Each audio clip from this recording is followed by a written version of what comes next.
رسالة للتلاميذ المقبلين على هذه الامتحانات. فهذه الامتحانات فهي حاجة عادية، ما كاين لا شي يتخلعوا ولا يتصابوا بواحد ستريس، فكأنه واحد الاختبار ولا فرض في القسم، ولكن هو غيحدد لك المسار ديال السنة. كنقول لهم الاغلبيه كيكون مدهوش، كيكون خايف من الباك، كيقول واش غنقدر ندير، واش ما غنقدر. بنادم يبريباري مزيان ويخدم ويدير اللي عليه والكمال عليه.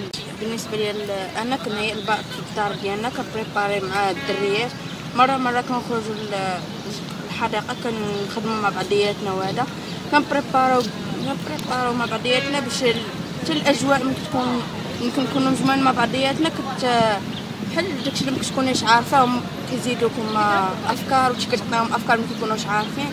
الكالوريات بالنسبه لي هي اهم حاجه. مهم يعني ملي كتكون شاد البكالوريا كيكون عندك مؤهلات بزاف، و الا ما كنتيش شاده كتحس بالفشل وما عندك حتى شي حاجه، يعني حتى شي حاجه لقدام كتقول صافي انا ما عنديش الباك، يعني ما عندي حتى شي حاجه، صافي كتفقد الامل، وهذا الشيء كيأثر لك على النفسيه ديالك. في الباك كتعرفي الميولات ديالك اللي غادي تحققيهم في المستقبل ديالك، هي الخطوه الاساسيه والمهمه صراحه. كل واحد وكيفاش كيحفظ وكل نهار وكيفاش هو صراحه. انا ما دايرش شي بروغرام، ما دايرش شي خطه انني نحفظ عليها.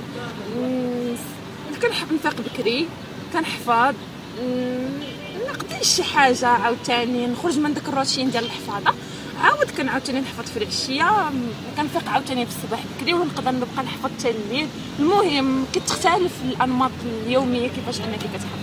وجاء ايضا واحد الرساله اخرى للتلاميذ باش يحاولوا يركزوا على المونسيون، حيت في هذه البلاد لما كانش عندك مونسيون ما غتمشيش بعيد في القرايه، لا درتي لافاك ولا شي حاجه فغيكون واحد موفيز افير كما كيقولوا. وكنتمنى للجميع النجاح ان شاء الله.